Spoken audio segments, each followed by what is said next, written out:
व्रत करते हैं तो व्रत व्रत क्यों करना चाहिए, व्रतों का क्या महत्व है और व्रत का उद्यापन कैसे करना चाहिए और क्यों करना चाहिए। बंदाई आखिर क्यों किए जाते हैं और व्रत की परंपरा कब से है, तो इस बारे में अपन आज चर्चा करेंगे कि व्रत अनादि काल से यह परंपरा अधीन है। यह अनादि काल से जो चल रही परंपरा है, कहें जितने भी तीर्थंकर हुए सभी तीर्थंकरों ने भी पूर्व भवों में व्रतों को किया था। जब हम उत्तर पुराण पढ़ते हैं तो जिसमें 23 तीर्थंकरों का वर्णन मिलता है और वहाँ पर बहुत सुंदर वर्णन मिला कि उन 23 तीर्थंकरों ने अपने पूर्व पर्यायों में सिंह निष्क्रीडित जैसे महान व्रतों को भी अंगीकार किया था और उनके लिए उन व्रतों के निमित्त से ऐसे कर्मों की निर्जरा हुई कि वह कुछ ही भव में तीर्थंकर जैसे महान पद को प्राप्त करके निर्वाण को भी प्राप्त कर गए।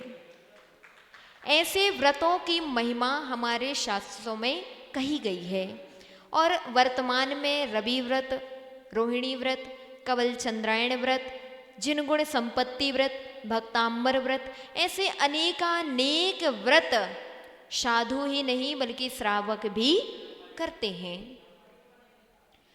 अब व्रत तो कर लिए, कई ऐसे भी लोग हैं जो उपवास से करते हैं, कई ऐसे भी लोग हैं जो उन व्रतों को एकाशन, नीरस या कोई वस्तु का त्याग करने के साथ उन व्रतों को पूर्ण करते हैं। अब व्रत तो हो गए, लेकिन व्रत का उद्यापन कैसे करें? अभी तक हमारे यहाँ वही चलता है कि श्रीफल भगवान के चरणों में चढ़ा दिया, हमारा उद्यापन हो गया। ध्यान रखें, इस प्रकार से उद्यापन की विधि हमारे शास्त्रों में नहीं कही गई। वसुनंदी श्रावकाचार्य ग्रंथ में आचार्य महाराज ने लिखा कि व्रत का उद्यापन कैसे करते हैं।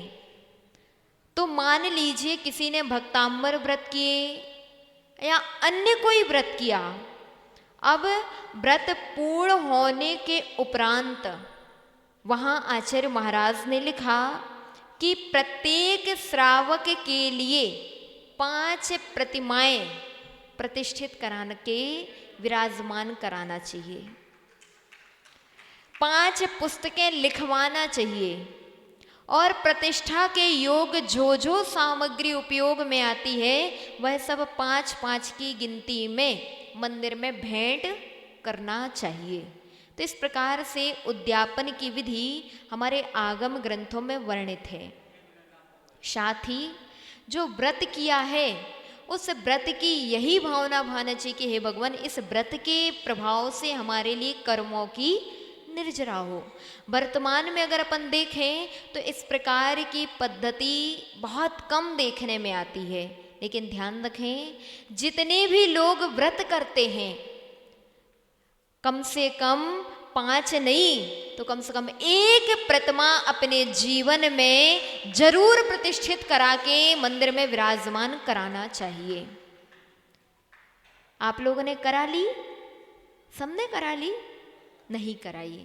हम तो आपसे कहेंगे जरूर ही कोई अन्य धर्म कार्य कर पाए या ना कर पाए, लेकिन कम से कम अगर आप जैन बन करके इस पर्याय में आए हैं, इस महान जैन कुल को आपने प्राप्त किया है, तो इसको यूं ही मत गंवाना।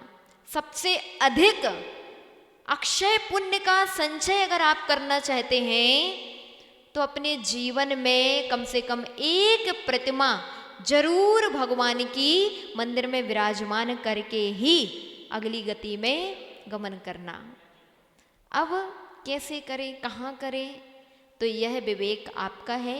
जहाँ नवनिर्मित मंदिर होते हैं उन मंदिरों की प्रतिष्ठा भी होती है, चाहे वो आपकी सामर्थ्य छोटे से छोटी प्रतिमा की भी है तो भी कम से कम 1 प्रतिमा जरूर विराजमान करें, क्योंकि शास्त्रों में कहा जो केवल 1 प्रतिमा, और कितनी बड़ी, बोले किंदूरी के पत्ते यानी धनिया के पत्ते के बराबर, उसमें राई के बराबर प्रतिमा विराजमान करता है। धनिया के पत्ते बराबर मंदिर में राई के बराबर भी प्रतिमा विराजमान करता है। उसके लिए भी तीर्थंकर जैसी महान प्रकृति का बंध होता है। इसलिए हम प्रत्येक श्रावकों से यही कहना चाहेंगे कि अपने जीवन में आप लोगों ने बहुत अच्छा किया कि व्रतों को अंगीकार किया। और सागर तो वैसे ही विशेष धार्मिक नगरी है, यहाँ हर एक श्रावक कोई ना कोई व्रतों को अवश्य करते हैं। लेकिन एक और काम करना, वो क्या कि कम से कम एक प्रतिमा जरूर भगवान की विराजमान करने के उपरांत ही इस व्रत का उद्यापन करना, तभी आपके लिए व्रत का विशेष फल प्राप्त होगा। इस प्रकार आपकी जिज्ञासा का समाधान। अन्य